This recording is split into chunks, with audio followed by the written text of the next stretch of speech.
The conference chamber floated in the darkness between stars, a monument to power that had endured for 2 millennia. Dominion's Edge. The station stretched across the void like a crystalline spider, its towers reaching in every direction, each one housing the representatives of civilizations that had learned to conquer together rather than fight alone. Inside the Grand Council chamber, 12 species sat in judgment of worlds they had never seen. Admiral Zixtara stood at the center of the circular room, her body composed of living crystal that caught the light and threw it back in fragments of rainbow color. She was ancient by any measure, 340 years old. She had been present when the hegemony absorbed the Verdani, when the synthetics were granted limited membership, when the Outer Rim territories finally submitted to what they called guided evolution. Everyone else called it conquest. But Zixtara had never thought of it that way. The hegemony brought order to chaos. They elevated primitive species. They prevented wars by ensuring that no one had the strength to wage them. For 2000 years, this system had worked. 846 worlds had joined the hegemony. Some had required persuasion. Most had required very little. Today, they would choose the 847th. The holographic display filled the center of the chamber, a three-dimensional map of local space. Stars rotated slowly, their positions marked with symbols indicating settlement status, resource value, strategic importance. Zixtara gestured with one crystalline arm, and the display zoomed inward, focusing on a small yellow star at the edge of what the hegemony called the frontier territories. Sol, an unremarkable star by most standards. But the third planet in its system glowed blue and green, wrapped in swirling white clouds. Oceans covered most of its surface. Continents rose from the water like the backs of sleeping giants. Fellow councillors, Zixtara Bey, began her voice resonating like struck crystal. We gather to review candidates for our next expansion cycle. Our scouts have identified several promising targets, but one stands above all others. The display shifted, pulling in close into the blue planet.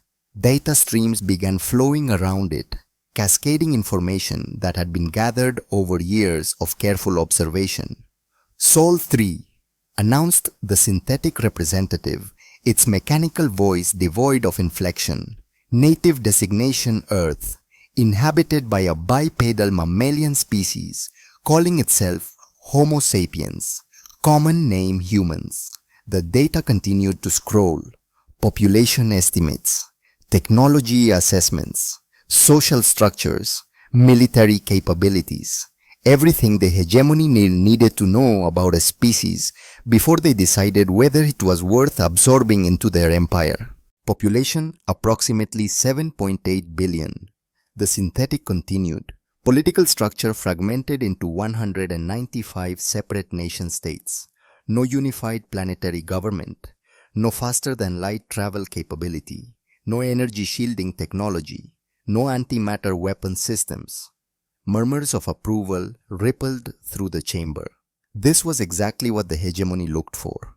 A species advanced enough to have developed basic science and industry, but primitive enough to be easily integrated. The humans had split the atom, which meant they understood fundamental physics. They had primitive rockets that could barely reach their own moon. Most importantly, they were divided against themselves. Their energy wasted on internal conflicts, instead of preparing for threats from the stars. Fleet Marshal Kexmore leaned forward, his 6 arms folding across his thorax. His compound eyes reflected the light from the display, creating the illusion of 1,000 tiny planets spinning in his gaze. What about their defensive capabilities? Minimal, Zixtara replied. Their military forces are designed for conflicts with each other, not for planetary defense. They have no orbital weapons platforms, no unified command structure, no shield generators protecting their major population centers. She pulled up tactical projections showing simulation after simulation of how an engagement would proceed. In every scenario, the humans folded quickly, a demonstration of superior firepower. The destruction of a few military installations, perhaps one major city if they proved stubborn, then surrender. It was always surrender. Rational beings chose survival over extinction. Our preliminary analysis suggests they would capitulate within 72 hours of our arrival. Zixtara concluded. The Verdani representative rustled her leaves thoughtfully.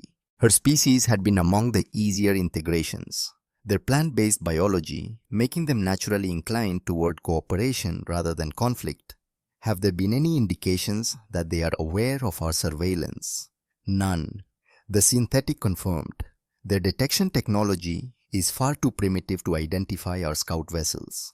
They appear to be completely unaware of our existence or the existence of any other spacefaring civilizations.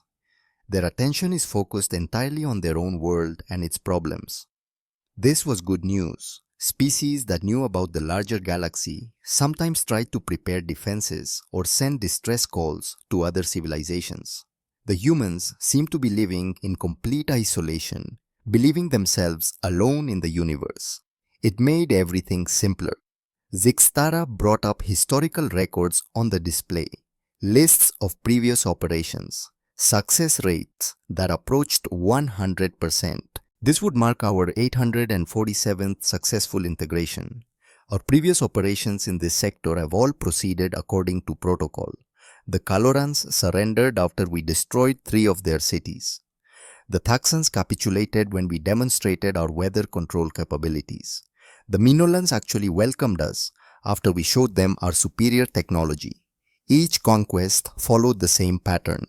Arrive with overwhelming force, demonstrate superior capabilities, wait for the inevitable surrender, then begin the integration process, slowly absorbing the conquered species into hegemony society as workers, soldiers, administrators. Some species took generations to fully integrate. Others accepted their new role quickly, grateful to be part of something larger than themselves. Fleet Marshal Kexmore studied the tactical data with his many eyes. I recommend we assign this operation to the 3rd Pacification Armada. They have extensive experience with primitive worlds. 200 ships should be more than sufficient. 200 ships was actually far more than needed for a world like Earth, but it would make the display of force more impressive. The sight of that many alien vessels appearing in Earth's sky would crush any thoughts of resistance before they could form. Psychological warfare was always more efficient than actual combat. The 3rd Armada is currently completing operations in the Centaurus sector. Zixtara noted, they will be available in approximately 6 of their months. I suggest we begin final preparations immediately. The vote was called. 12 species, 12 affirmative responses, not a single dissenting voice. Earth had been selected as target 847. In 6 months, the 3rd Pacification Armada would arrive in the Sol system. In 6 months and 72 hours, the humans would be part of the hegemony. As the council members began discussing details of resource allocation and integration schedules, Zixtara felt the familiar satisfaction of another successful expansion approved. The hegemony had been growing steadily for 2000 years, adding new worlds and new subjects with each cycle. The humans would soon learn what billions of other beings had learned before them. Resistance was futile. Submission was survival. The Crystal Admiral had no way of knowing that this routine conquest would be different from all the others. She could not imagine that the primitive humans possessed something that no other species in the galaxy had ever developed. In 6 months, when the 3rd Pacification Armada reached Earth, they would discover that some prey had teeth. But that revelation still lay in the future.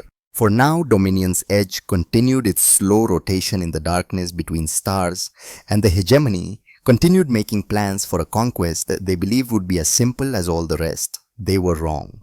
Dr. Evelyn Thorne rubbed her tired eyes and stared at the computer screen for what felt like the 1000th time that night.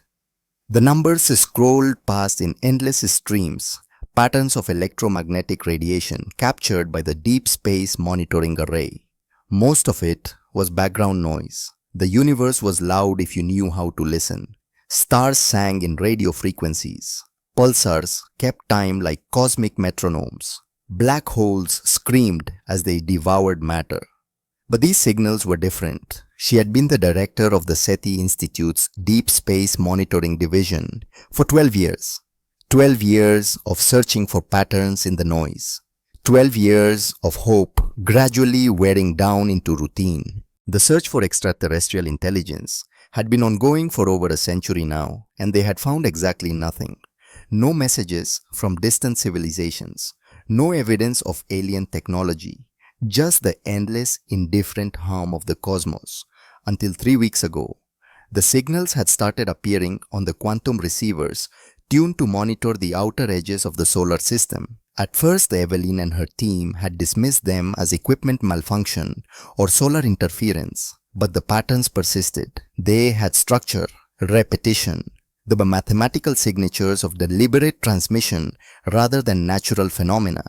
Someone was broadcasting, and the source was moving through the Kuiper belt, that ring of frozen debris beyond Neptune's orbit.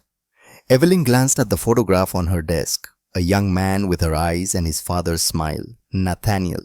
He had been 19 when the experimental shuttle failed during a routine test flight. 2 years ago now, but the grief still felt fresh. She had thrown herself into her work after that, spending 18-hour days at the institute, because the alternative was going home to an empty house and memories that cut like broken glass. Her colleagues worried about her. Her sister called every week urging her to take time off to see someone to process what had happened. But Evelyn found purpose in the patterns, in the search. If Nathaniel had died reaching for the stars, then maybe she could honor that by finding something out there worth reaching for. Dr. Thorne. She looked up Batoti, Dr. Callum Pierce, standing in the doorway of her office.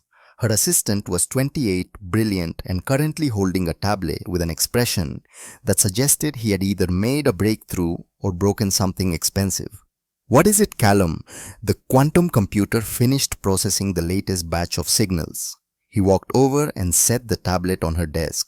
"I think I know why we couldn't decode them before." Evelyn picked up the tablet and looked at the data.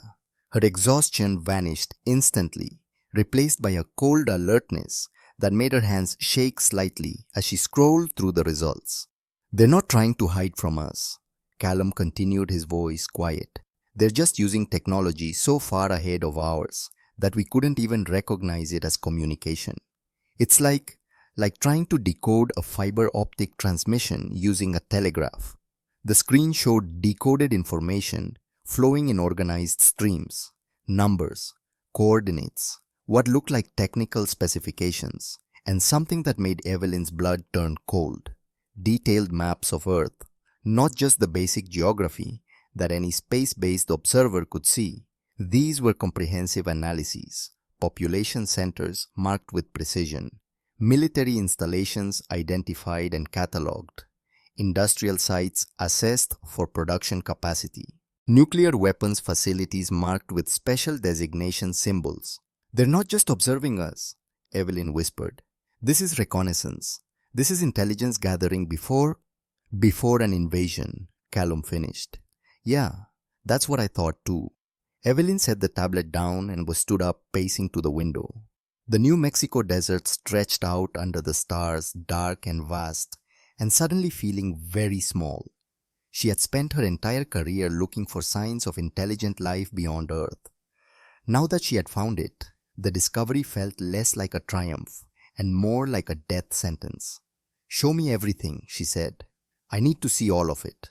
Over the next 72 hours, Evelyn and her team worked without stopping. They brought in linguists, cryptographers, and computer scientists from partner institutions. Everyone signed emergency non-disclosure agreements. They worked in a sealed lab with armed security outside the door. What they found was worse than anything Evelyn could have imagined. The signals contained fragments of what appeared to be historical records. Descriptions of previous operations, lists of conquered worlds with dates and outcomes. The pattern was consistent and methodical. An alien coalition arrived at a target world. They demonstrated overwhelming force. The inhabitants surrendered. Integration began. They had done this 846 times before. "Dr. Thorne, you need to see this." Callum pulled up a new dataset on the main screen. I managed to decrypt what looks like tactical planning documents. The document was dense with alien symbols and notation, but the quantum translation algorithms were getting better at parsing meaning from context. Evelyn read through it once, then again, hoping she had misunderstood. She had not. Target 847, she read aloud. Designation Sol 3. Native name Earth. Species Homo sapiens. Threat assessment minimal. Recommended force deployment. Third Pacification Armada. 200 vessels. Estimated time to surrender 72 hours. Callum was pale. There's a timeline attached. They're coming in 6 months. 6 months. Half a year to prepare for an alien invasion by a coalition that had never failed in 2000 years. 6 months to figure out how humanity could possibly survive against an enemy with technology centuries or millennia ahead of their own. Evelyn sat down heavily. Her mind raced through possibilities. Alert the government. But would they believe her? The data was compelling, but it would take time to verify to convince the relevant authorities. Time they might not have. And even if they believed her, what then? Humanity's military forces were designed to fight each other, not defend against an extinction-level threat from space. Their most powerful weapons were nuclear missiles that would take hours to reach orbit, if they could reach that far at all. Against ships that could cross interstellar distances, what chance did primitive rockets have? "We need to contact the Pentagon," Evelyn said finally. "I know someone who might listen." Dr. Sterling Graves had been her colleague at NASA before he had moved into more classified work. They had stayed in touch over the years. If anyone could get this information to people who mattered, it would be Sterling. She made the call. 48 hours later, Evelyn found herself in a windowless conference room deep beneath the Pentagon. The walls were lined with screens showing satellite feeds and classified documents she had no clearance to view. Around the table sat men and women in military uniforms and dark suits, all wearing expressions that suggested they had not slept well in days. General Garrett Blackwood sat at the head of the table. He was 58 years old, a veteran of 3 wars with grey hair, cut military short and eyes that had seen too much. He looked at Evelyn the way a man looks at someone telling him his house is on fire. "Dr. Thorne," the general began, his voice rough with exhaustion, "what you've discovered matches intelligence we've been gathering through other channels. Project Deep Watch has been monitoring unusual gravitational anomalies in the outer solar system for the past month. We've confirmed at least 15 unknown objects moving through the Kuiper Belt. They're using some form of stealth technology, but their mass signatures are impossible to completely hide." A woman in a dark suit leaned forward. Director Vivian Ashcroft from the NSA. Evelyn had been briefed on who would be present at this meeting. "Our most advanced satellites have been tracking them. They appear to be conducting systematic surveillance of Earth. Based on their current positions and movement patterns, our analysts believe they are preparing for some kind of operation." General Blackwood activated a wall display. It showed a tactical overview of the solar system. Red dots marked the positions of alien vessels moving in careful patterns around Earth's orbital path. "The timeline we've extracted from the decoded transmissions suggests we have approximately 6 months before whatever they're planning begins," the general continued. 6 months to prepare for contact with a civilization that can travel between stars, while we can barely manage to keep a space station in orbit. Evelyn felt the weight of it pressing down on her. She had brought this information to them, hoping they could do something. But what could anyone do? The technological gap was so vast, it might as well have been infinite. An Air Force colonel, whose uniform displayed badges for classified projects, spoke up. "What are our options, General?" Director Ashcroft pulled up new information on the screens. "We've run every simulation we can think of. Our most optimistic scenarios assume they want peaceful contact. Our worst case scenarios." She paused. "Our worst case scenarios are extinction level events." "What about evacuation?" someone asked. "Underground bunkers, dispersal of population centers." "Where would we evacuate to?" Blackwood asked. "If they can cross interstellar space, there's nowhere on Earth they couldn't reach. And we certainly can't evacuate 7.8 billion people off planet. We barely have the capability to maintain a presence in low Earth orbit. The room fell silent. Evelyn understood what they were all thinking. Humanity was like an ant colony about to be flooded. All the preparation in the world would not change the fundamental imbalance of power. Dr. Sterling Graves, who had been sitting quietly near the back of the room, finally spoke. There might be something else. Dr. Thorne's team has made another discovery that we haven't discussed yet. He nodded to Evelyn, who activated her own presentation on the wall screens. While decoding their communications, we found something they probably didn't mean for us to access. Evelyn began. There's a flaw in their encryption system, a kind of a backdoor that allows deeper access to their networks. We've been carefully exploring their information systems without being detected. She pulled up the data they had collected. The room went completely silent. What we found is both encouraging and terrifying. Evelyn continued. These aliens aren't just random explorers. They're part of something called the Galactic Hegemony, a coalition of 12 different species that controls this entire region of space. They've been systematically conquering and enslaving primitive worlds for over 2,000 years. The star map filled the main screen. Hundreds of conquered worlds, each marked with a date of integration. The pattern was clear and methodical. The hegemony had turned conquest into a science, perfecting their techniques over millennia of practice. Earth is designated as target number 847. Evelyn said quietly. They've done this 846 times before, and according to their own records, they have never failed. She brought up historical data on previous conquests. Species after species, world after world, all following the same pattern. The hegemony arrived with overwhelming force. They demonstrated their superior technology. The target civilization realized resistance was hopeless and surrendered, usually within days, sometimes within hours. General Blackwood leaned back in his chair, looking older than his years. How long do the conquests usually take? Evelyn checked her notes. Based on their historical records, most worlds surrender within days or weeks of their arrival. The longest recorded resistance lasted approximately 3 months, and that was considered highly unusual. The average time from arrival to complete surrender is 4 days. The room erupted in worried conversations. Military leaders began discussing impossible defense strategies and evacuation plans that everyone knew would not work. But Evelyn held up her hand for silence. There's something else, she said. Something that might give us an advantage. The room quieted again. Everyone waited. While studying their conquest records, we noticed a pattern in the species they've defeated. Every single one of them had something in common. She pulled up comparative data. Evolutionary histories, environmental analyses, sociological assessments of hundreds of alien civilizations. Every species the hegemony has conquered came from what we might call garden worlds. Evelyn explained. Stable climates, abundant resources, relatively few natural predators. They evolved in environments where cooperation was always more beneficial than conflict, where resources were plentiful enough that competition rarely turned violent. She showed images and data from the hegemony's own records. The Colorans who had evolved from herd animals on a world with no large predators.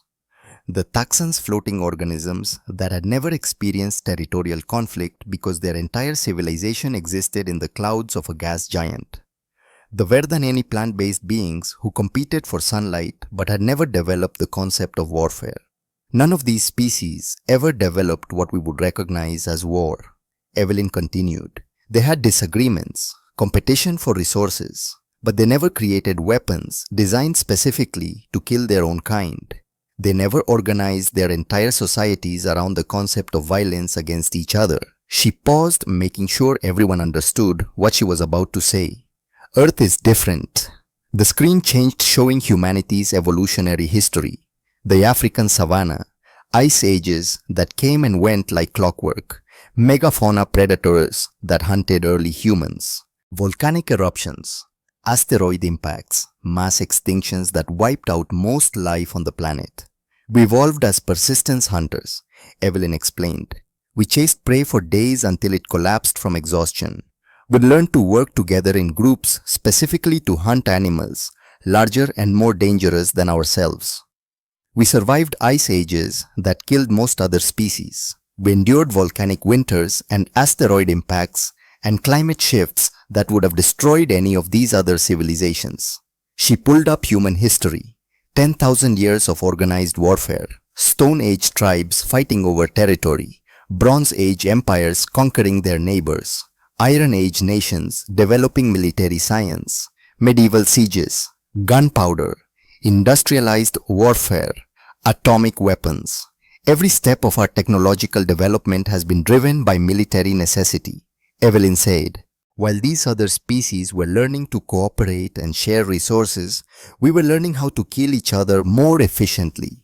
We developed strategy and tactics. We created doctrines for siege warfare, naval warfare, aerial warfare, guerrilla warfare. We invented weapons specifically designed to maximize death and destruction. She showed images from human conflicts, the trenches of World War I, the burning cities of World War II, nuclear test explosions, modern battlefield technology. The hegemony has never encountered a species like us, Evelyn concluded. They have conquered 846 worlds, but every single one of them was fundamentally peaceful. Every one of them surrendered when faced with overwhelming force, because that was the rational choice. They had never learned to fight to the death. They had never developed the concept of total war. General Blackwood leaned forward. What exactly are you saying, Dr. Thorne? Evelyn took a deep breath. I'm saying that while other species were evolving in paradise, we were evolving in hell. While they were learning cooperation, we were learning warfare. While they were developing philosophy and art, we were developing weapons of mass destruction. She pulled up the final comparison: human military doctrine versus the historical behavior of conquered species. The hegemony's entire strategy is based on the assumption that rational beings will surrender when faced with certain defeat, Evelyn explained. But rationality is a luxury that evolution never allowed us. We're the species that chose to fight the Ice Age instead of migrating away from it. We're the species that hunted predators larger than ourselves. We're the species that invented nuclear weapons and aimed them at our own cities rather than allow our enemies to win. She looked around the room at the military leaders and intelligence officers. They think we're going to surrender. They think we're like every other species they've conquered. They have no idea what they're actually facing. The silence that followed was heavy with implications. Everyone in the room understood what Evelyn was suggesting. Humanity's history of violence, the very thing they had spent centuries trying to overcome, might be the only advantage they had against an enemy with superior technology. But surely their technological advantage is still insurmountable. Someone objected. What good is fighting spirit against weapons we cannot match? Evelyn smiled. It was not a happy expression. General Blackwood, in your experience, does overwhelming technological superiority guarantee victory? The general's expression shifted. Understanding began to dawn. You're talking about asymmetric warfare. Exactly, Evelyn confirmed. The hegemony has never fought a real war. They've conducted 846 police actions against compliant populations. They have no experience with enemies who fight back with everything they have, no doctrine for dealing with guerrilla tactics, no psychological preparation for facing opponents who would rather die than surrender. She pulled up more examples from human military history. Conflicts where technologically inferior forces had defeated or bled dry superior opponents through tactics, determination, and willingness to accept casualties that rational strategists would consider unacceptable. We know things they've never had to learn, Evelyn said. We understand concepts that apparently don't exist anywhere else in the galaxy. Scorched earth tactics, asymmetric warfare, mutually assured destruction. We have spent 10,000 years perfecting the art of making victory so costly that even the winners lose. Director Ashcroft spoke carefully. Are you suggesting we can actually defeat them? No, Evelyn said bluntly. In a straight fight, they would destroy us. But I don't think we need to defeat them. I think we need to make them understand what defeating us would cost. I think we need to make them realize that even if they win, the price will be so high that victory becomes meaningless. She pulled up her final slide. A simple title.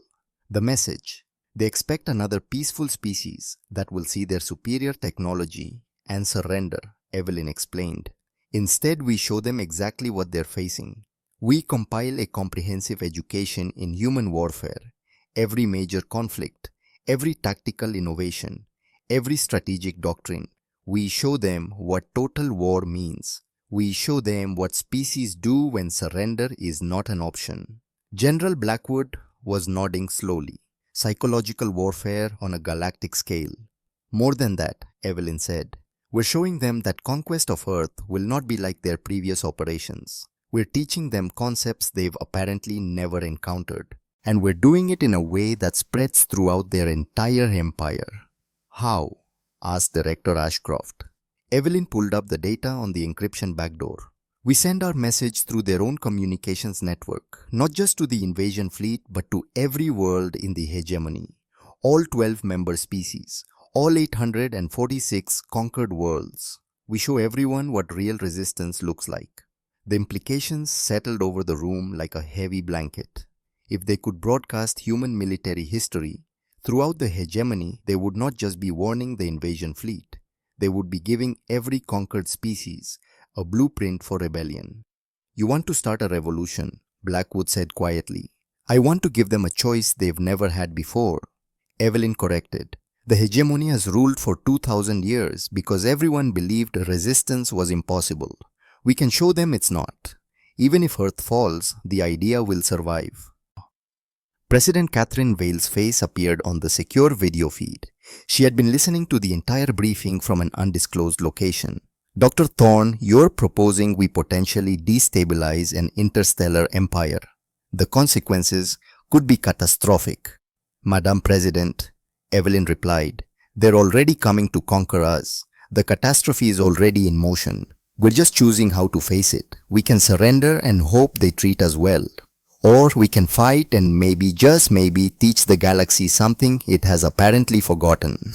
The president was quiet for a long moment. What do you need? Time, resources, access to historical military records from every nation, cooperation from the international community, and about 6 months to put together the most important message humanity has ever sent. General Blackwood stood up. I'll authorize Project Deepwatch to provide whatever support you need. But Dr. Thorne, you understand what you're asking us to do. We'll be revealing our entire military history, every tactic, every strategy, every weapon system. They're already coming with overwhelming force, General. Hiding our capabilities won't change that, but showing them what those capabilities represent, that might make them reconsider whether this conquest is worth the cost. The meeting continued for another 3 hours. Details were hammered out, resources were allocated, emergency protocols were established. By the time Evelyn finally left the Pentagon, the sun was rising over Washington, D.C. She stood in the parking lot, looking up at the sky. It looked so peaceful, so normal. No one walking past her on the street had any idea that alien vessels were gliding through the outer solar system, preparing for an invasion that would change everything. Her phone buzzed. A text from an unknown number. Just a single line. You found the door I left open. Keep digging. Evelyn stared at the message. Someone inside the hegemony had deliberately created that encryption backdoor. Someone had wanted Earth to find it. But why? She saved the message and headed to her car. There would be time to figure that out later. Right now she had 6 months to put together a message that might save her species, or at least ensure that when humanity fell, it would not fall quietly. As she drove back to New Mexico, Evelyn thought about Nathaniel. Her son had died reaching for the stars. Now the stars were reaching back and they were not friendly. But maybe, just maybe, she could do something that would honor his memory. She could show the galaxy that humanity was not prey. She could show them that some species, when cornered, did not surrender. They fought back. The sun was setting over the New Mexico desert when Evelyn returned to the SETI Institute. The quantum computers were still running, still processing the endless stream of signals from the Kuiper belt. Callum was at his workstation looking exhausted but determined. "Any changes?" Evelyn asked. "The scout ships are still there," Callum reported. "Still transmitting, still gathering data. They have no idea we're listening." Evelyn sat down at her desk and pulled up the files they had been building. The beginning of what would become the message. It was time to start showing the galaxy what humanity really was. Not victims waiting to be conquered, but warriors who had been waiting 10,000 years for someone to make the mistake of threatening their home. The hegemony was about to learn something new, and the lesson would echo across the stars for generations to come. The emergency session of the United Nations General Assembly had been called within 72 hours of Evelyn's Pentagon briefing. Outside the iconic building in New York, military convoys moved through streets that had been cleared of civilian traffic. Fighter jets patrolled the skies in formations that had not been seen since the darkest days of the Cold War. The world's major powers had activated emergency protocols that most people did not even know existed. Inside the General Assembly Hall, every seat was filled. Representatives from all 195 nations sat in tense silence. This was the largest gathering of world leaders in human history, and the reason for it was something that would have seemed like science fiction just days earlier. Evelyn stood at the central podium looking out at faces representing every culture, every ideology, every competing interest that had divided humanity for millennia. Behind her massive screens showed the now familiar star map with red dots marking the alien vessels moving through their solar system like sharks circling prey. "Distinguished delegates," Evelyn began, her voice steady despite the weight of what she was about to say. "For 3 weeks, my team at the SETI Institute has been monitoring transmissions from unknown vessels in the outer solar system. What we have discovered will change everything we thought we knew about our place in the universe." She activated the main display.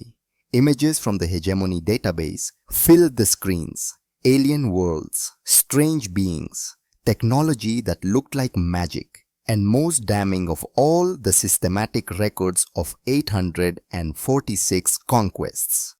"We are not alone in the universe," Evelyn continued, "and we are about to be invaded."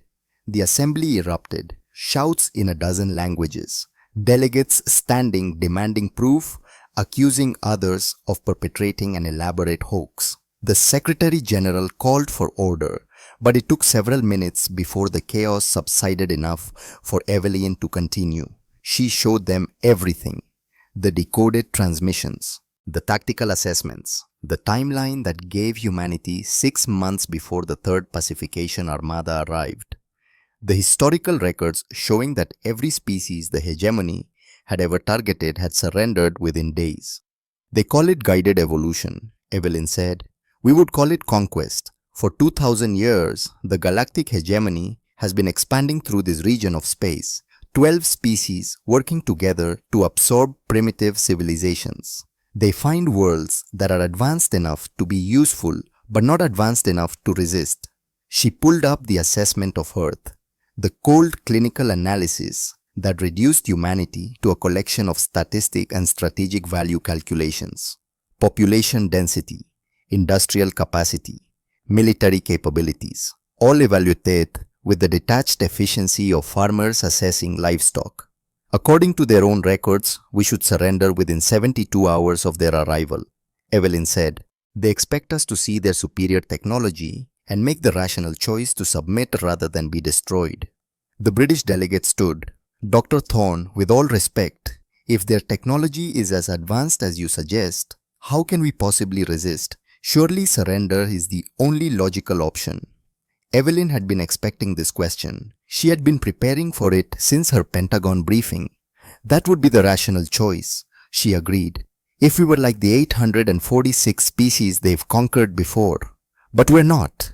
Shita changed the display, bringing up the comparative analysis her team had compiled. Evolutionary histories, environmental data, sociological patterns. Every species the hegemony has conquered came from what we might call paradise. Evelyn explained: stable climates, Abundant resources, relatively peaceful evolutionary pressures. They developed cooperation because cooperation was always the most beneficial strategy. Conflict was rare because there was rarely anything worth fighting over. She paused, letting that sink in. Earth is different. We evolved in hell. The screens filled with images of Earth's violent history, ice ages that covered continents in glaciers, volcanic eruptions that blocked out the sun, asteroid impacts that killed most life on the planet, megafauna predators that hunted early humans, diseases that wiped out civilizations, famines, droughts, floods. We survived because we learned to fight, Evelyn continued, not just against nature, but against each other. We're persistence hunters. We chased prey for days until it died from exhaustion. We learned to work in groups specifically to kill things larger and more dangerous than ourselves. Every step of our evolution was shaped by violence and the need to survive in a world that was trying to kill us. She brought up human military history, 10,000 years of organized warfare, displayed in stark detail. While the Colorans were learning to share resources peacefully, we were developing bronze weapons. While the Thaxans were floating through their gas clouds in harmony, we were building siege engines. While the Verdanins were competing gently for sunlight, we were inventing gunpowder aircraft and nuclear weapons. The displays showed the progression. Stone Age, tribal warfare, the phalanxes of ancient Greece, Roman legions, medieval knights, Napoleonic artillery, the trenches of World War I, the mechanized horror of World War II, modern battlefield technology that could reduce cities to rubble in hours. We have spent our entire history learning how to kill each other more efficiently. Evelyn said, we have doctrines for every type of conflict. Siege warfare, naval warfare, aerial warfare, guerrilla warfare, psychological warfare. We have strategies for fighting enemies with superior numbers, superior technology, superior positions. We have spent 10,000 years perfecting the art of war. The Chinese delegate stood. This is impressive history, Dr. Thorne, but surely it means nothing against aliens who can travel between stars. It means everything, Evelyn replied, because they've never faced it before. The hegemony has conducted 846 police actions against peaceful populations. They have never fought a war. They don't even have a concept of total war, of scorched earth tactics, of fighting to the death rather than surrender. She pulled up specific examples from human history.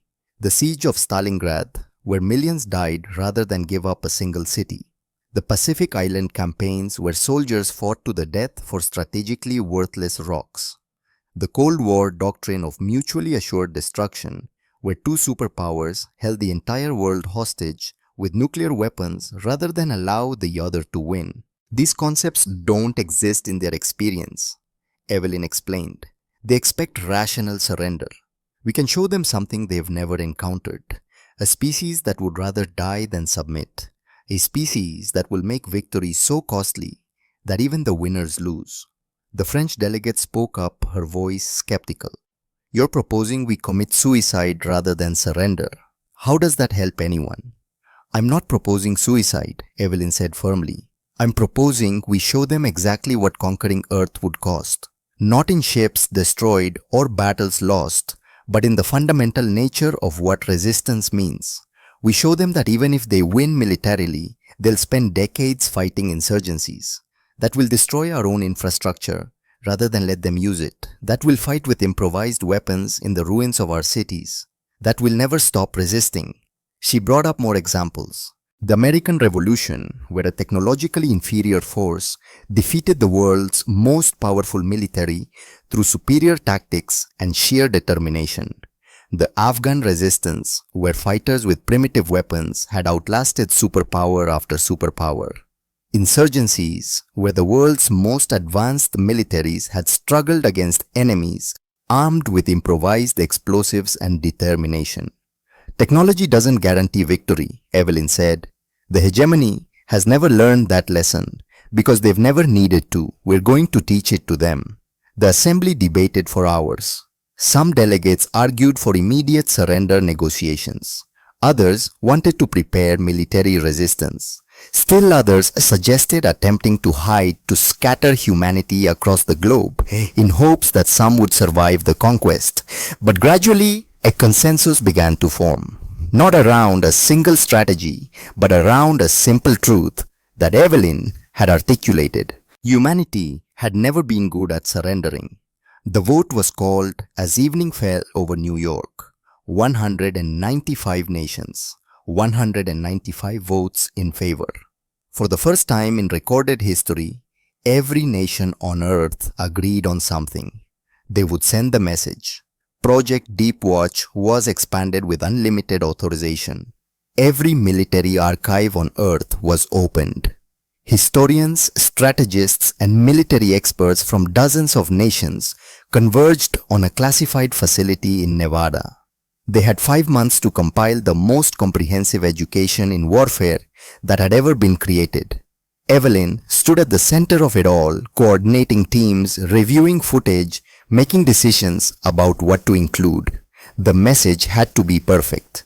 It had to show the hegemony exactly what they were facing without revealing weaknesses they could exploit. It had to be terrifying without being a direct threat. It had to make a conquest seem impossible without actually making it impossible. It was the most important communication humanity had ever crafted.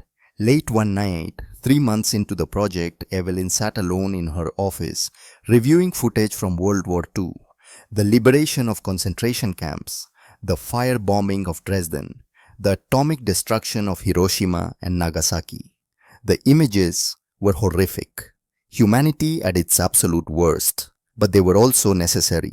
The hegemony needed to understand that humans were capable of unleashing horror on a scale that apparently no other species had ever conceived. That when pushed far enough, humanity would do anything to survive. She was about to move to the next section when her office door opened. She looked up expecting Callum or one of the other team members. Instead, a figure stood in the doorway that made her heart stop.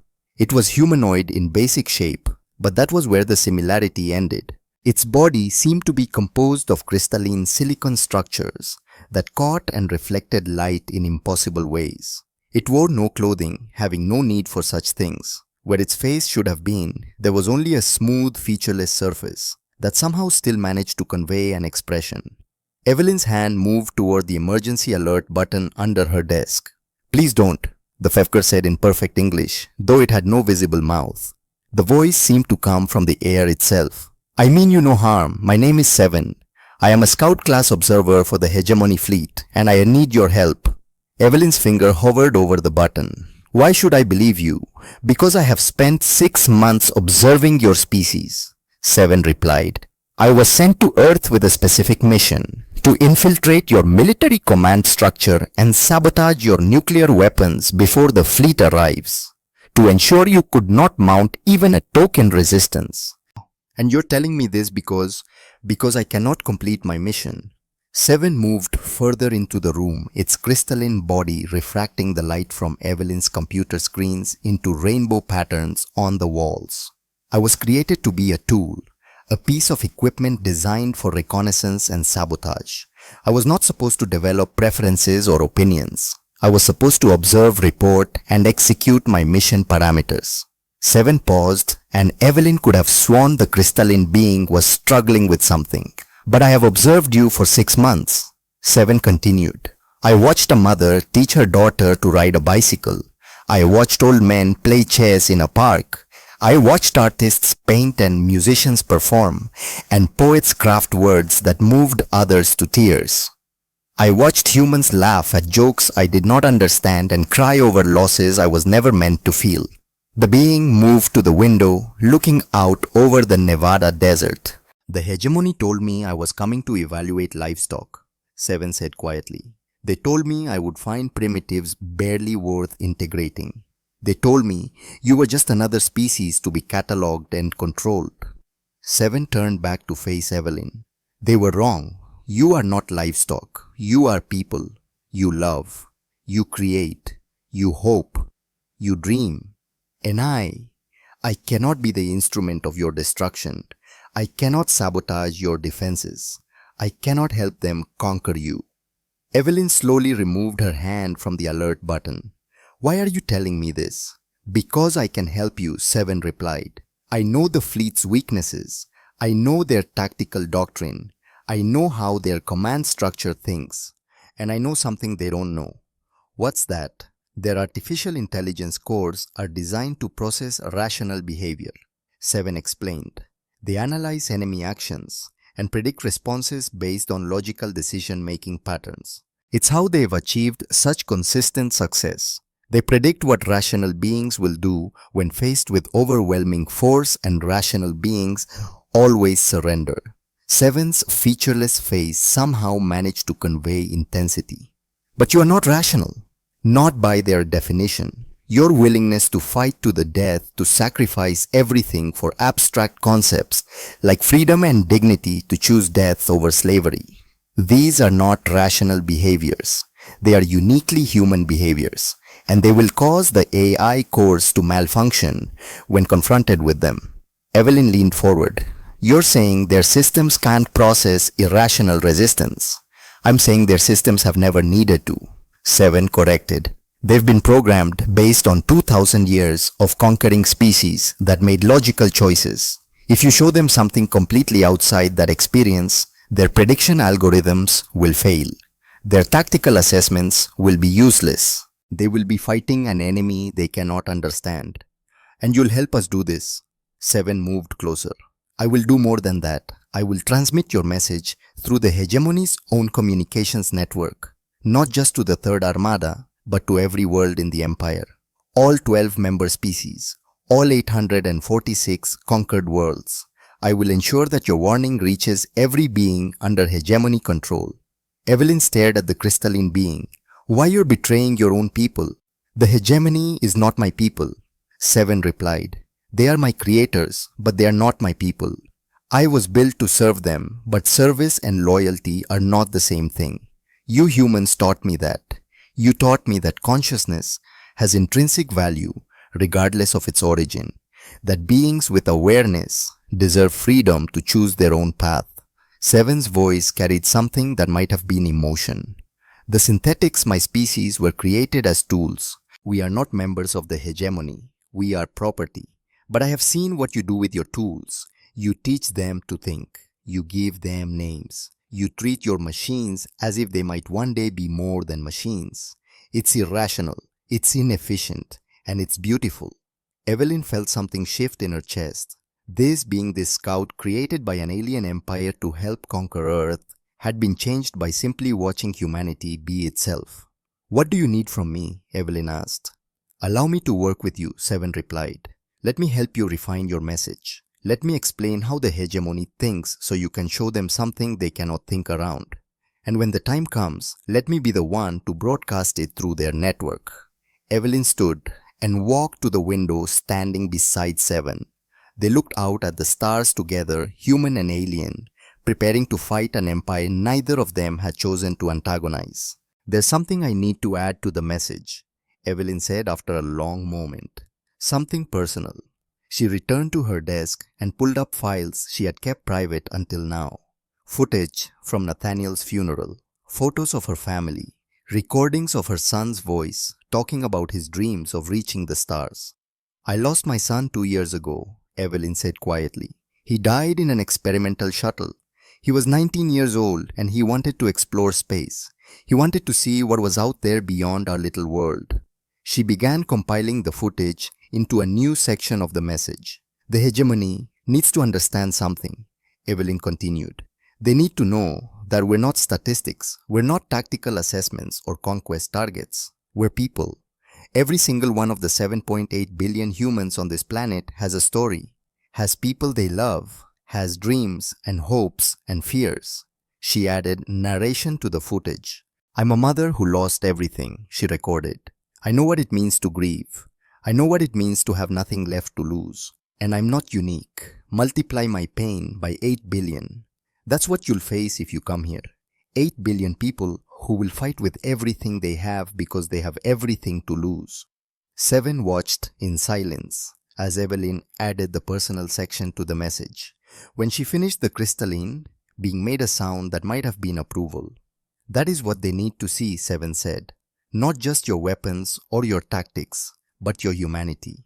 It will confuse them more than any military capability. Over the next 2 months, Evelyn and Seven worked together, refining the message into something that would shake the foundations of an empire. They structured it in 4 parts, each one building on the last, each one designed to introduce concepts that had never existed in the hegemony's experience. Part 1 was titled Evolution Through Adversity. It showed Earth's violent geological history, the ice ages that had shaped human development, the megafauna that had hunted early humans, the environmental pressures that had forced humanity to develop tools, cooperation, and strategic thinking just to survive. While other species evolved in relative peace, humanity had been forged in constant struggle. Part 2 was 10,000 Years of War. This was the comprehensive military history, starting with tribal conflicts fought with stone weapons, progressing through the Bronze Age, Iron Age gunpowder industrial warfare, and finally, the Nuclear Age. Every major battle was catalogued, every tactical innovation explained, every strategic doctrine outlined in meticulous detail.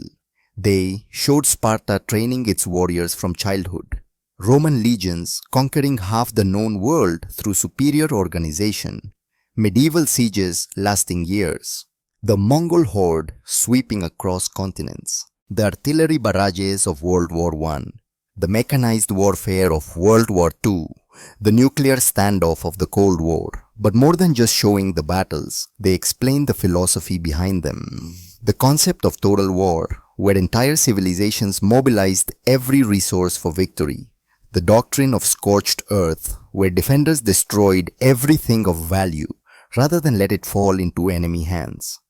The strategy of asymmetric warfare, where weaker forces used superior tactics to defeat technologically advanced opponents. They showed the siege of Stalingrad, where an entire city became a battlefield and millions died rather than surrender. They explained how Soviet forces had fought for literally every building, every street, every room, how soldiers had lived in the rubble and fought with improvised weapons and chosen death over retreat. They showed the Pacific Island campaigns where forces fought to the last man for islands that had no strategic value beyond denying them to the enemy, where surrender was considered worse than death, where individual soldiers held positions against overwhelming odds because that was what honor demanded. They showed the atomic bombings of Hiroshima and Nagasaki, not to glorify them, but to demonstrate that humanity possessed weapons capable of ending civilization, and that humanity had proven willing to use those weapons when it deemed necessary. They explained the Cold War doctrine of mutually assured destruction, how 2 superpowers had aimed enough nuclear weapons at each other to end human civilization multiple times over. How they had been willing to risk everything to destroy everything rather than allow the other side to win. This is not rational behavior. Evelyn's narration explained. Rational beings find compromises. They seek ways to minimize casualties. They choose survival over principles. But humans are not rational, not when we're cornered, not when our freedom is threatened. We'll burn our own world rather than hand it over to conquerors. Part 3 focused on concepts that apparently didn't exist in hegemony military doctrine. Guerrilla warfare tactics where small forces could bleed larger armies indefinitely. Insurgency strategies that made occupation impossible even after military victory. The psychological warfare that could break enemy morale without firing a shot. They showed footage from the American Revolution where farmers and merchants had defeated the world's most powerful military. They showed the Afghan resistance where fighters with primitive weapons had outlasted superpower after superpower. They showed urban warfare in places where every window could hide a sniper, every car could be a bomb, every civilian could be a fighter. You can destroy our armies, the narration said. You can occupy our cities. You can kill millions of us, but you cannot make us stop fighting. You cannot make us surrender. You cannot make us submit. Because we have learned over 10,000 years of warfare that some things are worth dying for. Part 4 was the personal section, Evelyn's footage of Nathaniel, but not just her story. They added thousands of other stories, interviews with people from around the world, parents talking about their children, soldiers talking about their comrades, ordinary people explaining what they would fight for.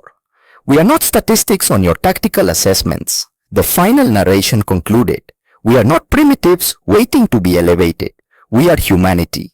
We are 8 billion individuals who love and dream and hope and grieve. We have spent our entire history learning to fight.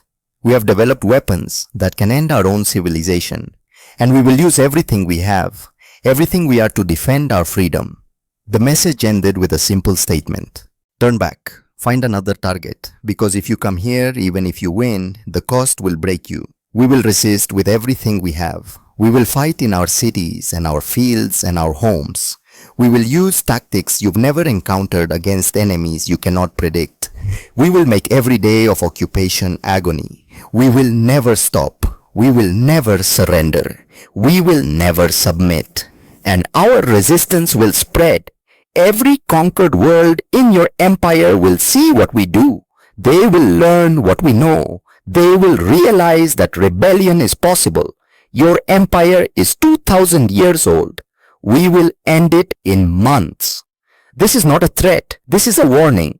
We do not want war, but we are very, very good at it. When the message was finally complete, Evelyn sat back and looked at what they had created. 4 hours of content, hundreds of historical battles, thousands of tactical concepts, all designed to introduce ideas that had never existed in the hegemony's experience. Will it work? She asked Seven. The crystalline being was quiet for a long moment. I do not know if it will stop the invasion, Seven finally replied. But it will change everything. The hegemony has ruled through the assumption that resistance is futile. You are about to prove that assumption wrong. Even if they conquer Earth, the idea will survive. Every conquered world will have seen what resistance looks like. The empire will never be stable again. Evelyn nodded slowly. Then it's worth doing. Even if we lose, we'll have won something. That is very human logic, Seven observed.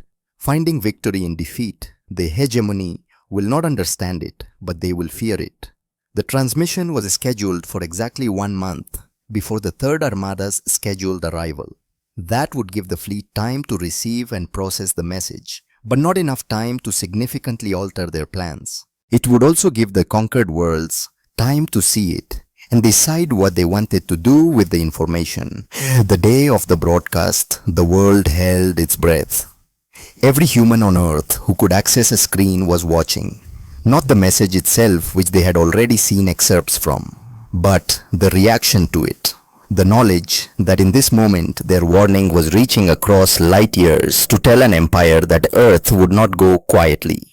Evelyn stood in the transmission center with 7 Callum General Blackwood and a handful of others who had earned the right to be present for this moment. "Ready?" she asked Seven. "The quantum virus is prepared." Seven confirmed. "It will bypass all security protocols and broadcast to every communication node in the hegemony network. Third Armada, the 12 home worlds, all 846 conquered worlds. Estimated 3 trillion recipients." Evelyn took a deep breath. "Do it." Seven interfaced with the transmission equipment. For a moment, nothing seemed to happen. Then, Seven's crystalline body began to glow with an inner light. "Message transmitted," Seven announced. "Broadcasting through the network now. Estimated delivery time 3 seconds to the entire empire." 3 seconds. In 3 seconds, their message would reach across space to touch worlds humanity had never seen. Would reach beings humanity had never met. Would introduce concepts that might reshape an entire galactic civilization. "Now we wait," General Blackwood said quietly. But they did not have to wait long. Within an hour, the scout ships in the Kuiper Belt began broadcasting emergency signals. Confused, panicked, trying to understand how their secure network had been compromised. Within 12 hours, they began detecting unusual activity from the Third Armada. Ships breaking formation, internal communications going chaotic. Within 72 hours, the first reports came in from the hegemony's conquered worlds. Kalora was rioting. The blue-skinned beings who had surrendered after 3 cities were destroyed were now asking why they had surrendered at all, why they had not fought as the humans planned to fight. The message had shown them concepts they had never imagined: resistance, rebellion, freedom worth dying for. Taxa, the floating cities in their gas giant, were broadcasting demands for autonomy. The beings who had capitulated at a demonstration of weather control were now wondering what would have happened if they had fought back. On world after world, the pattern repeated. Species that had been peacefully integrated for decades or centuries were suddenly questioning everything. The message had not just warned the hegemony, it had given every conquered species a blueprint for resistance. The empire was fracturing, and the Third Armada was still coming. But now they were coming to face an enemy unlike any they had ever encountered. An enemy that had just taught the galaxy how to fight back. 2 months. That was all the time left before the Third Pacification Armada would emerge from hyperspace at the edge of Earth's solar system. 2 months for the hegemony to process what humanity had shown them. 2 months for the conquered worlds to decide what they would do with their newfound knowledge. 2 months for Earth to prepare for whatever came next. The planet had been transformed in ways that would have seemed impossible a year earlier. Every nation had integrated its military forces under a unified Earth Defense Command. Nuclear arsenals had been repositioned across the globe in patterns designed to maximize coverage against threats from orbit. Underground resistance networks had been established in every major city, prepared to continue fighting even if the surface was occupied. But most importantly, humanity had united behind a single truth: they would not surrender. Evelyn stood in the war room beneath the Pentagon, watching screens that displayed information flowing in from across the solar system. The scout ships were still there, still transmitting data back to the approaching fleet. But their transmissions had changed. There was uncertainty in them now. Confusion. The reconnaissance reports were no longer confident assessments of an easy conquest. They were warnings about an enemy that defied all their models and predictions. General Blackwood entered the room carrying a tablet filled with the latest intelligence reports. He looked older than he had 6 months ago. They all did. The weight of what they were facing had aged everyone involved in ways that time alone could never accomplish. "We're getting reports from our deep space monitoring stations," Blackwood said. "The Third Armada is approaching faster than projected. They'll be here in 8 weeks, not 9. "They're eager," Evelyn observed. "Or nervous. Probably both." Blackwood pulled up a tactical display showing the projected arrival point. "Our analysts have been studying their approach vector. They're coming in force just as the intel suggested. 200 ships, each one large enough to be visible from Earth's surface when they enter orbit." Evelyn studied the display. 200 ships, each one representing technology centuries or millennia ahead of anything humanity possessed. On paper, it was hopeless. Earth's military forces, even united and prepared, would last hours at best against that kind of firepower. But wars were not fought on paper. "How are the people holding up?" Evelyn asked. "Better than expected," Blackwood replied. "Once they knew the truth, once they understood what we were facing, most of them responded with determination rather than panic. We've had over 2 million civilians volunteer for civil defense training. Every major city has organized resistance cells. If the hegemony thinks they can just occupy us and expect compliance, they're in for a surprise." Evelyn allowed herself a small smile. That was humanity in a nutshell. Tell them the fight was hopeless, and they would find hope anyway. Tell them resistance was futile, and they would resist out of pure spite. "Dr. Thorne," Callum's voice came over the intercom. "You need to see this. We're receiving a transmission. It's coming from the Third Armada flagship." Evelyn and Blackwood exchanged glances before hurrying to the communications center. The main screen showed a decryption algorithm working through an incoming signal. When it finally resolved, Evelyn found herself looking at something she had only seen in the hegemony database images. Admiral Zix Tara. The crystalline being stood in what appeared to be a command center surrounded by displays showing tactical information.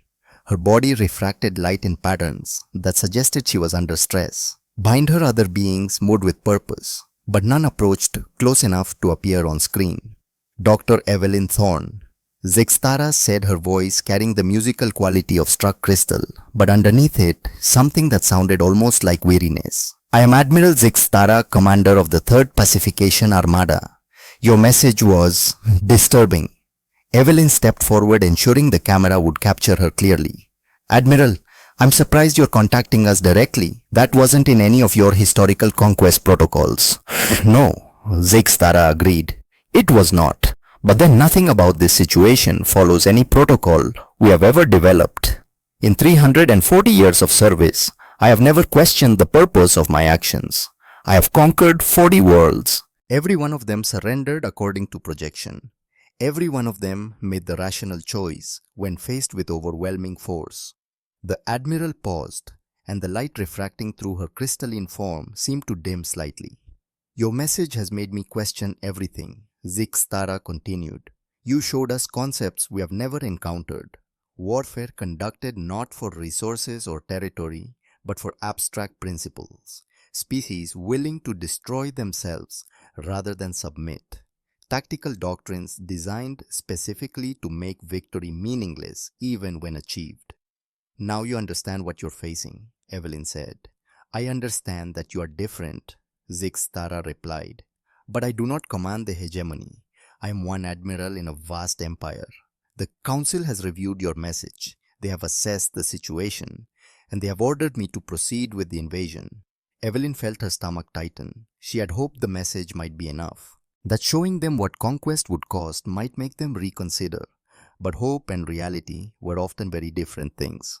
Then why are you contacting me? Evelyn asked. Because I wanted you to know that some of us heard what you were trying to say, Zixtara replied. Because I wanted you to understand that the choice is not mine, and because I wanted to offer you one final opportunity to reconsider your position. You want us to surrender. I want you to survive, Zixtara corrected. Your message has already caused more damage to the hegemony than any military action could achieve. 17 conquered worlds are in open rebellion. 3 member species have withdrawn from the coalition. Our empire is fracturing from within.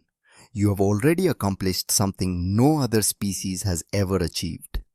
The Admiral's form seemed to solidify somehow, as if she was gathering resolve. But if you continue on this path, the Council will make an example of you. They will not simply conquer Earth, they will destroy it so thoroughly that no other world will ever dare to resist again. They will turn your planet into a monument to the futility of defiance. Evelyn met the alien's gaze, if that was what the smooth crystalline surface could be called.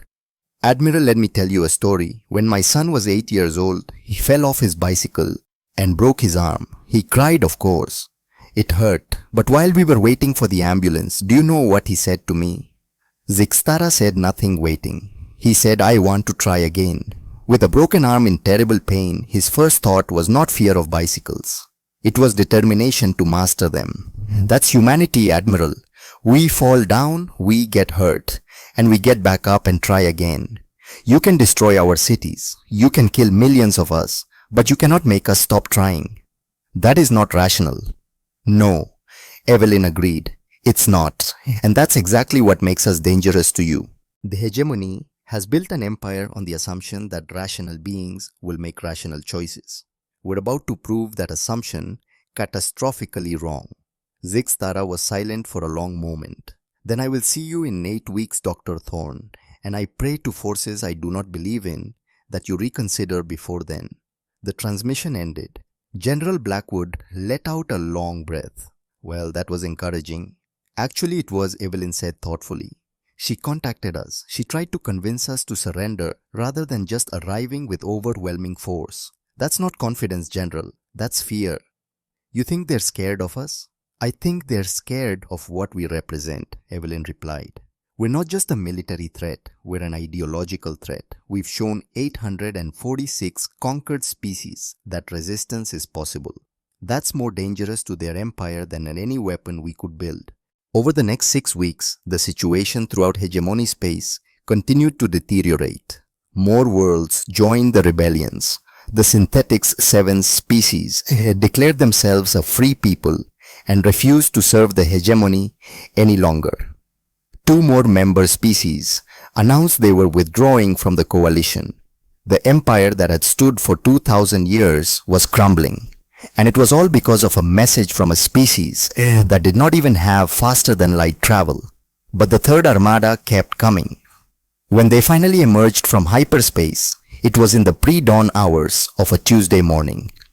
Every telescope on Earth and in orbit turned to watch as 200 massive vessels materialized beyond the moon's orbit.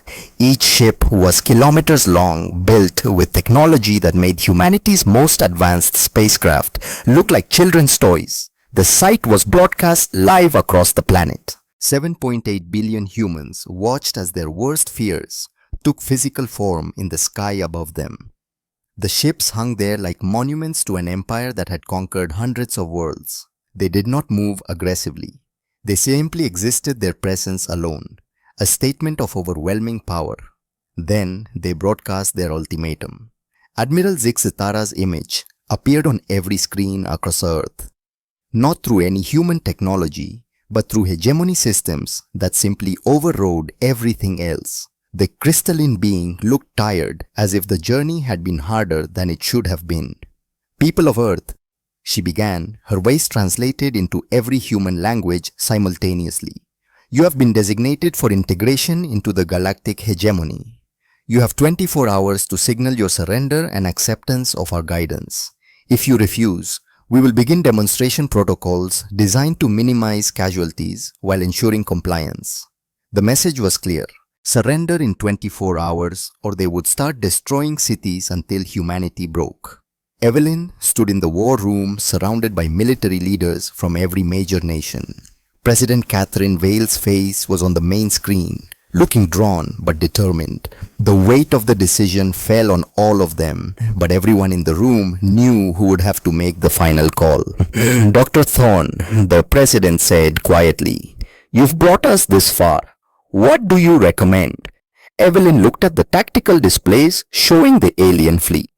She thought about Nathaniel, who had died reaching for the stars. She thought about Seven, who had sacrificed everything to help them. She thought about every human who had ever fought for something they believed in, even when the fight seemed hopeless. "General Blackwood," she said, "what's our nuclear response capability?" "We have 83 ICBMs targeted on their fleet positions," Blackwood replied. "Another 200 submarine-launched missile ready to fire on command. Our analysts estimate we could destroy or cripple 30 to 40% of their fleet before they could respond. At what cost?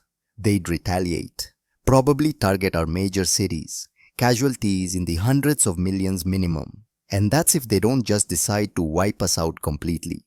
Evelyn nodded slowly. This was the moment she had been preparing for since she had first discovered those signals 6 months ago.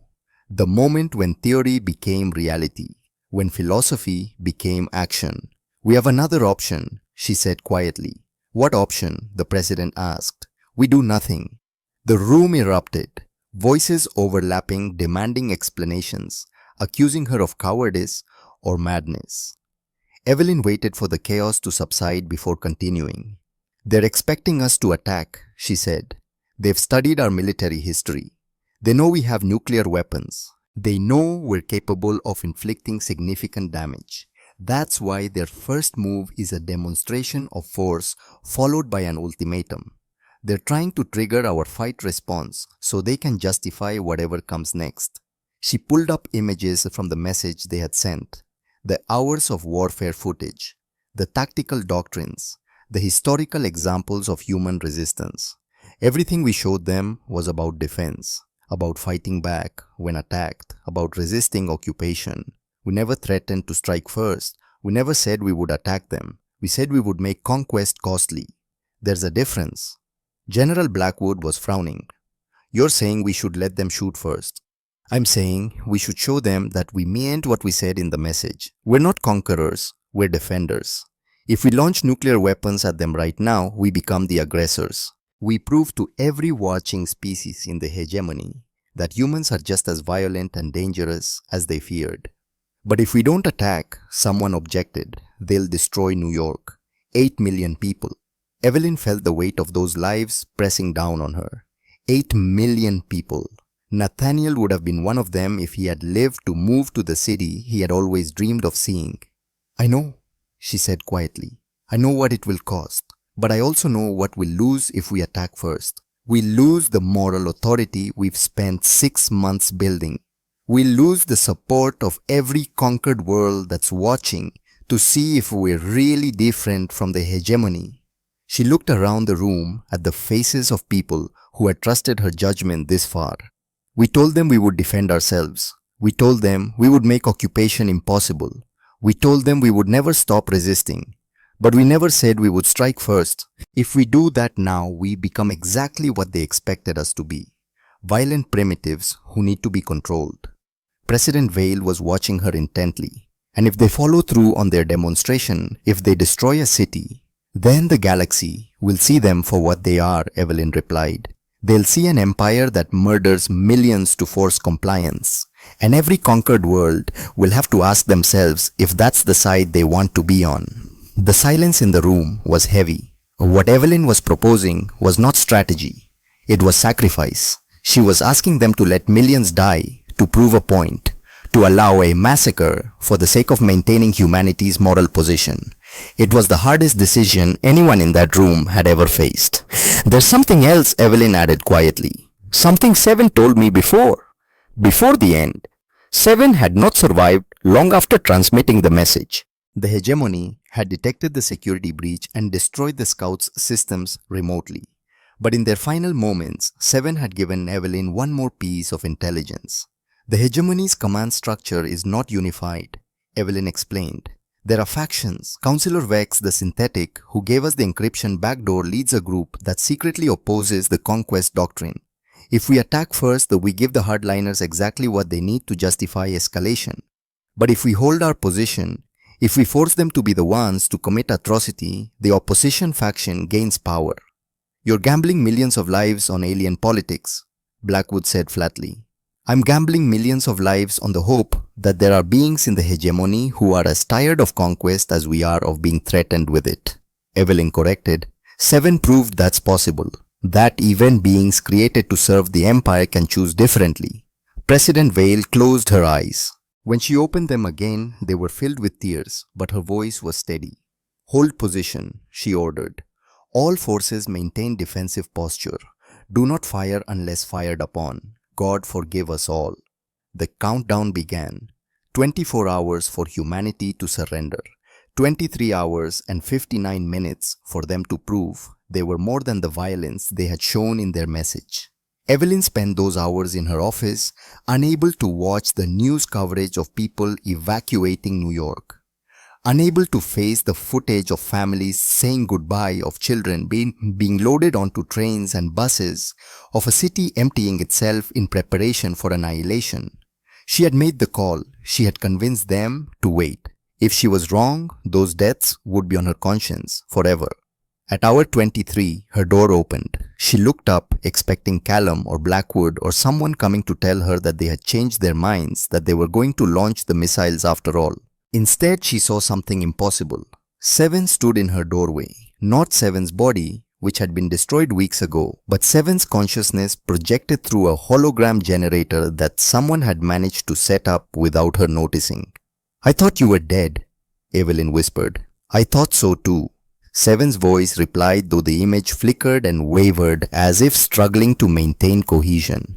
"But consciousness is difficult to destroy completely when it exists as quantum patterns.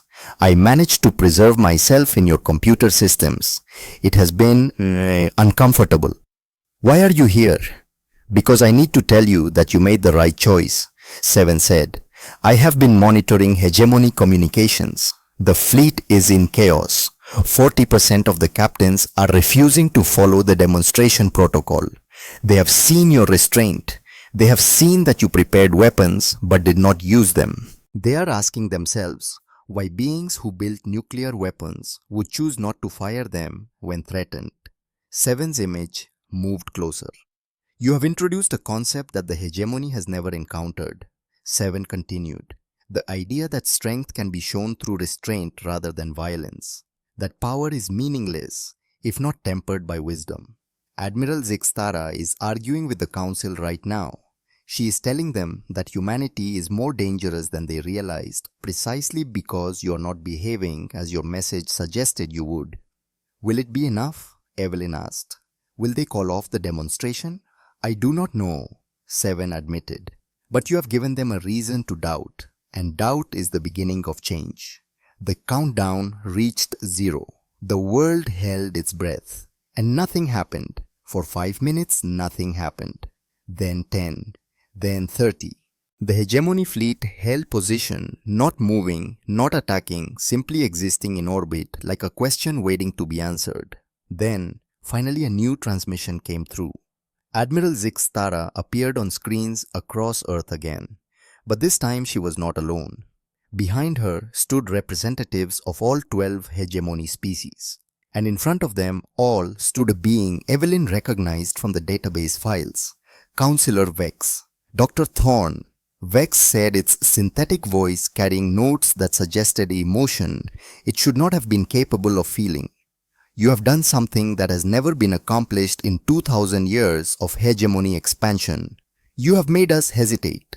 The synthetic counselor moved forward, its form more humanoid than Seven's had been, but still clearly artificial. We came prepared to conquer, Vex continued. We expected resistance. We expected violence. What we did not expect was restraint. You prepared weapons. You had every reason and opportunity to strike first, and you chose not to. That choice has forced a reckoning within our command structure, Vex said. Admiral Zixtara has refused to execute the demonstration protocol.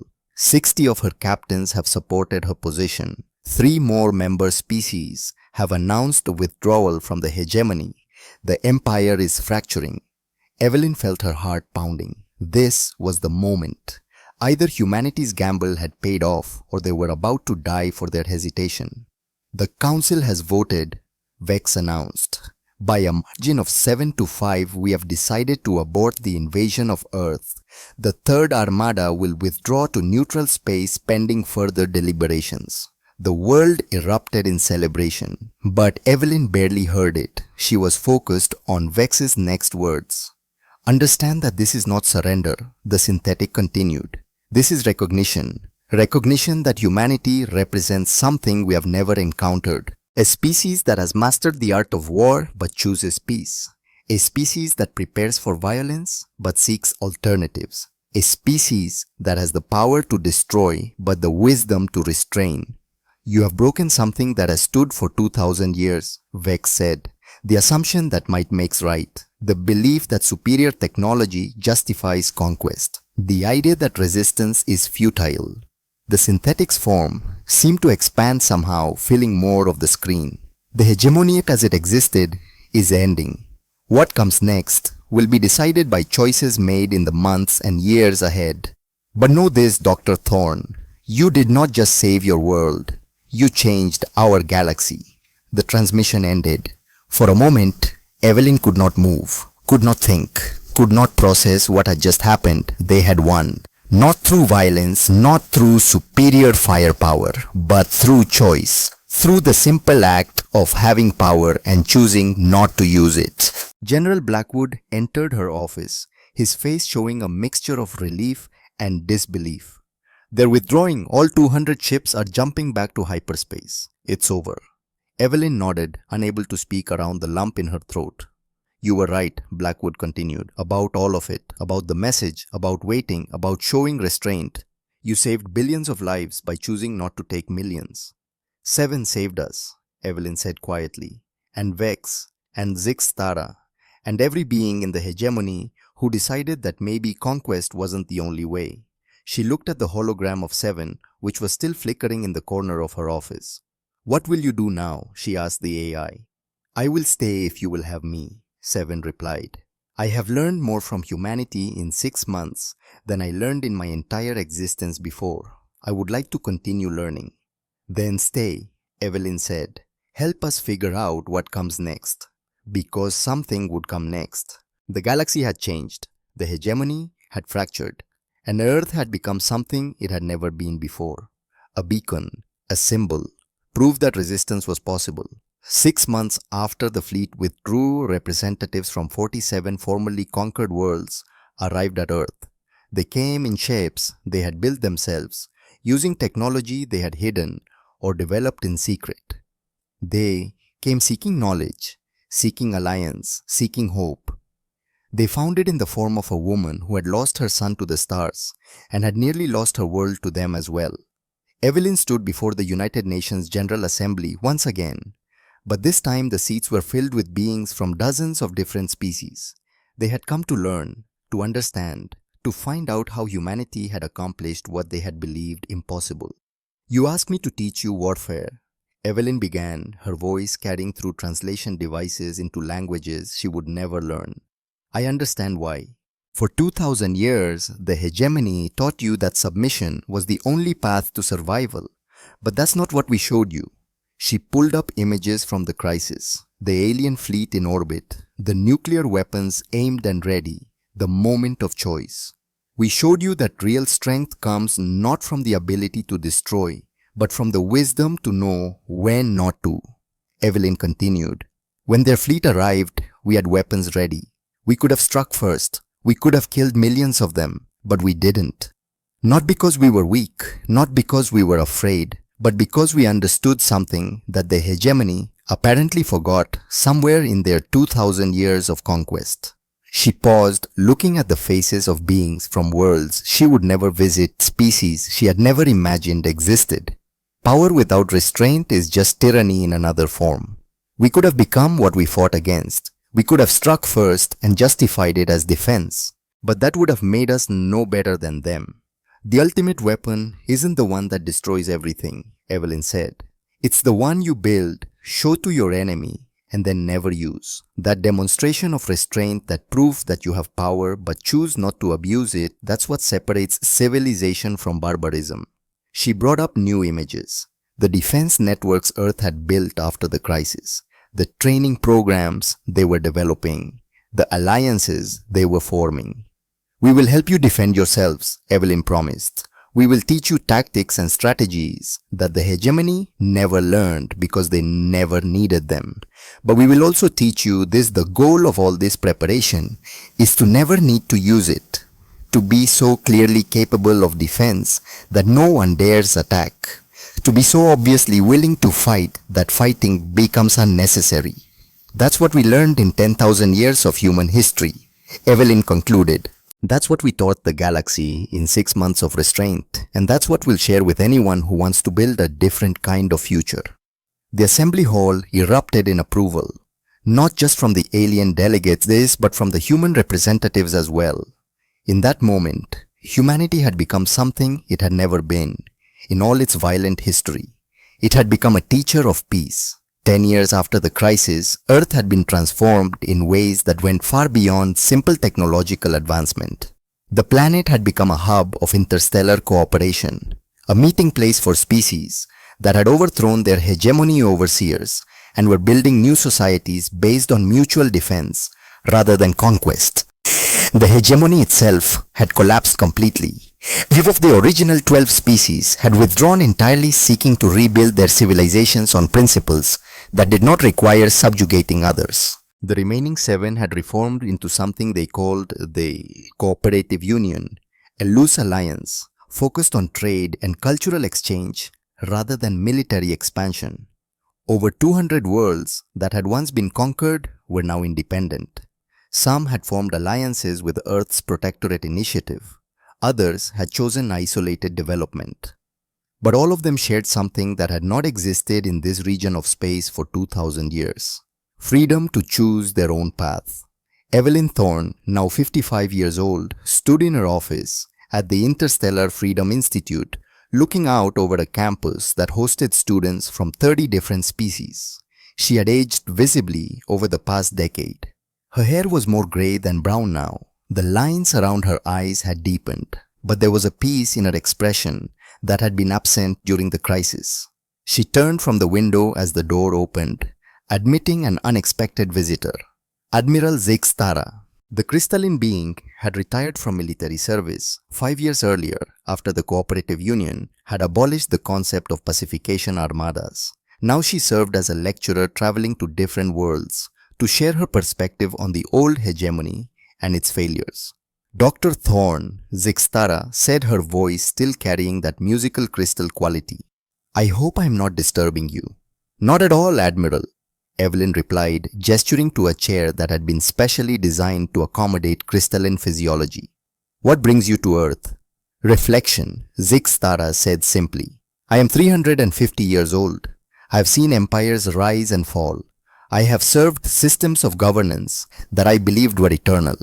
And in the space of 6 months, a species I had dismissed as primitive showed me that I understood nothing about strength." The Admiral settled into the chair, her form refracting the afternoon sunlight into rainbow patterns across the office walls. "I commanded 40 successful conquests over 340 years, Zixtara continued. "I was celebrated as one of the hegemony's most effective officers. I believed I was bringing order to chaos, elevating primitive species, creating stability across the galaxy. And now," Evelyn asked gently, "now I understand that I was simply very good at forcing compliance from beings who had never learned to resist." Zixtara replied, "You showed me what real strength looks like. The strength to have overwhelming power and choose not to use it. The strength to face annihilation and still maintain principles. The strength to change the galaxy without firing a single shot." The Admiral's crystalline form seemed to dim slightly. "I came here to teach your students about the hegemony's failures," she said. "But really, I think I came to understand my own. To see if perhaps after 350 years, I could learn something about the kind of leader I should have been all along." Evelyn moved to sit in the chair across from her former enemy. "Admiral, you made the hardest choice of all. When the Council ordered you to demonstrate against New York, you refused. You risked your career, your reputation, everything you had built over centuries to do what was right. That takes a different kind of strength." "It took seeing you show that strength first," Zixtara replied. "If you had attacked when you had the chance, I would have followed my orders. Your restraint gave me permission to question mine." A comfortable silence fell between them. Two beings from vastly different worlds, shaped by vastly different experiences, united by the simple recognition that power without wisdom was just another form of violence. "I visited Nathaniel's memorial this morning," Zixtara said after a moment. "The Arbor Libertatis. It's beautiful.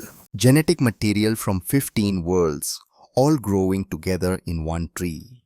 "He would have loved that," Evelyn said quietly. "He always wanted to see the stars, to know what was out there. This way, pieces of the galaxy came to him instead. He would be proud of what you accomplished in his name." "I hope so," Evelyn replied, "though I like to think he would have found a way to accomplish it that involved less terror and desperation." Zixtara made a sound that might have been laughter. "The young often see paths that the old have walked past without noticing. Perhaps that is why change is so difficult. We become so certain we know the only way forward." The conversation was interrupted by a gentle chime from Evelyn's computer. She glanced at the screen and felt her pulse quicken. "What is it?" Zixtara asked, noticing the change in her expression. "A distress call," Evelyn replied, pulling up the details. "From the Kepler 442 system, one of the fringe territories that was never part of the hegemony. They're reporting an attack by an unknown force." She read through the information quickly, her mind already analyzing the situation. Not hegemony ships, something else, something new. Zixtara stood, her crystalline form taking on a more solid, determined quality. "Then the test of your philosophy continues. You have built a protectorate based on defending others without seeking dominance. Now you must prove that principle can endure when faced with new threats." Evelyn activated the emergency response protocols. Within minutes, General Garrett Blackwood, now 68 years old but still commanding the Protectorate's rapid response forces, appeared on her screen. "General, we have a situation," Evelyn began. "I saw the alert," Blackwood replied. "I'm mobilizing the fleet now, but Dr. Thorne, This is different from the hegemony situation. We don't know who these attackers are or what they want. We can't send them a message if we don't understand their language or culture. Then we'll learn, Evelyn said firmly. That's what we do. We adapt, we understand, and we defend those who need defending. She looked at Zixitara, then back at Blackwood's image on the screen. 10 years ago, we faced extinction and chose restraint over violence. That choice echoed across 200 worlds. It ended a 2,000-year empire. It proved that civilization is defined not by the ability to destroy, but by the wisdom to know when not to. Today, someone else needs that protection. Someone else needs defenders who remember what predators look like because we were predators and we chose to become something better. Evelyn's voice grew stronger, more certain. This is what we built the Protectorate for. This is why we trained forces from 30 worlds in defensive doctrine. This is why we shared our knowledge freely instead of hoarding it. Because the galaxy needed guardians, not conquerors. She activated the fleet-wide communication channel. All Protectorate vessels, this is Dr. Evelyn Thorne. We have received a distress call from Kepler 442. Unknown aggressors are attacking a civilian population. We are responding under Article 1 of the Protectorate Charter. Defense of the innocent is not just a right, it's a responsibility. Ships began launching from Earth and a dozen other worlds. Human vessels, alongside Caloran cruisers, Taxan atmospheric fighters, even a few ships crewed by former hegemony species who had joined the alliance. They were not conquering, they were not expanding territory. They were simply answering a call for help. As the fleet prepared to jump to hyperspace, Evelyn turned to find Seven's holographic form materializing in her office. The AI had spent the past 10 years helping Earth integrate alien technology and understanding. It had become not just an advisor but a friend. 10 years ago, you sent a message that changed the galaxy, Seven said. Today, you send ships to prove that message wasn't just words. Will it work? Evelyn asked. Can we really build a different kind of future? One where power is used to protect rather than dominate? I do not know, Seven replied honestly. But I know that trying is what makes you human. You fall down, you get hurt, and you get back up and try again. You told Admiral Zixitara that once, about your son and his bicycle. Evelyn smiled, remembering. He always did get back up. So do you, Seven observed. That is what makes you dangerous to tyrants and invaluable to those seeking freedom. You do not give up, you do not surrender, and you do not let others suffer when you have the power to help them. The fleet jumped to hyperspace, racing toward Kepler 442 and whatever waited there. Evelyn watched them go, feeling the weight of every life on those ships. Every human and alien crew member who had volunteered to risk everything to defend people they had never met. Dr. Thorne, Callum Pierce, now 38, and serving as her chief of staff, appeared in the doorway. The memorial service is about to begin. They're waiting for you. Evelyn nodded, gathering her thoughts. Today was the 10th anniversary of the crisis. The day they commemorated not just the 40,000 who had died in the panic and chaos of those months, but also Seven's original sacrifice and all the others who had given everything for a chance at freedom. She walked to the memorial plaza where thousands had gathered. Humans and aliens side by side. Former enemies, now friends. Species that had been separated by an empire now united by choice. At the center of the plaza stood the main monument, a towering structure of crystal and steel that caught the light and threw it back in patterns that seemed to dance. Engraved on its base were names. 40,000 humans who had died in the chaos. Seven's designation, Nathaniel Thorne. And below them a simple message. They died so the galaxy could learn freedom requires guardians. Evelyn stood before the monument and began her speech. Not to the crowd that was physically present, but to the billions watching across dozens of worlds. To the former slaves who were building new lives. To the young people learning about the crisis in their history classes. To the future that they were all trying to build together. 10 years ago, we faced a choice, she began. We could fight with violence and probably lose. We could surrender and definitely lose. Or we could find a third path, A path that had never been walked before in this galaxy.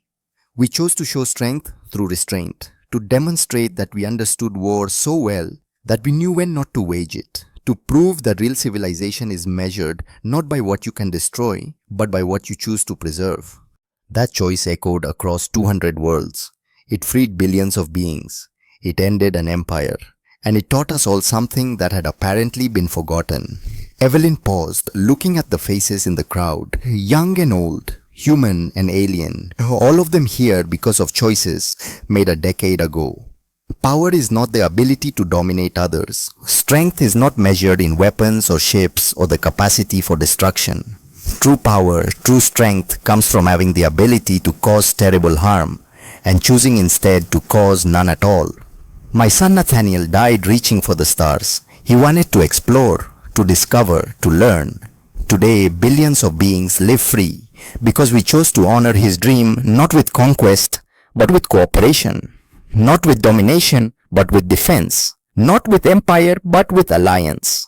The Protectorate exists not to expand our influence, but to ensure others have the chance to expand theirs. We defend not for glory or resources or strategic advantage. We defend because it's right.